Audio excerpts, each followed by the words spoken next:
저는 지금 큰일이 생겼습니다. 정말 중요한 일이 있어서 미국에 가야 했습니다. 비행기 표와 숙소도 이미 예약을 다 마쳤고 결제까지 끝냈습니다. 그런데 방금 이메일로 비자 발급 거부 통보를 받았습니다. 그 이유는 알려줄 수 없다고만 했습니다.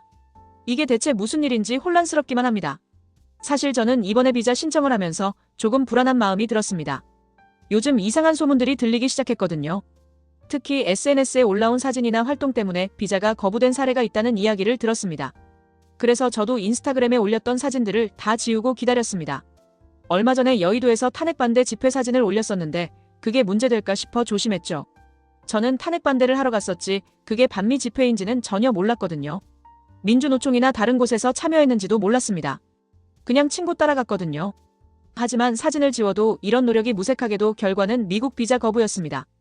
어제 인스타 사진을 전부 정리하면서까지 준비를 했는데 이런 결과를 받으니 억울하고 속이 상합니다.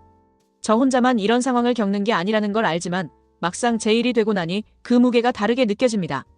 저는 지금 미국에 가야만 하는 이유가 있습니다. 친척집에 머무르고 2년째 칼리지 다니면서 연애도 하고 그러려고 했거든요. 그런데 비자 발급 거부라는 벽에 부딪히니 모든 계획이 와르르 무너지는 기분입니다. 토플 점수도 간신히 80점 맞춰놓고 합격도 됐는데 돈은 돈대로 날아가고 시간도 허비하게 생겼습니다.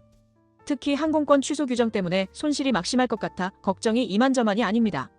이 모든 일이 윤석열 정부 아래에서 벌어지고 있다는 점이 아이러니하게 느껴집니다. 저는 윤석열 대통령의 탄핵 반대 집회에 참여하는 게 정의의 편인 줄 알았습니다. 그런데 아이러니하게도 이런 일이 저에게 일어났습니다. 정부와 사회가 점점 불안정해지고 모든 것이 예민하게 돌아가고 있다는 걸 실감합니다. 이제 어떻게 해야 할지 막막하기만 합니다. 정말 억울하고 화가 나지만 이런 상황에서 제가 할 수 있는 일이 무엇인지조차 알 수 없습니다. 당장 예약한 비행기와 숙소를 어떻게 처리해야 할지, 그리고 제가 이 문제를 해결할 수 있을지 고민만 가득합니다. 저는 그저 SNS 때문이든 아니면 정치적 상황 때문이든 이번 비자 거부가 제 삶을 이렇게까지 흔들어 놓을 줄은 몰랐습니다.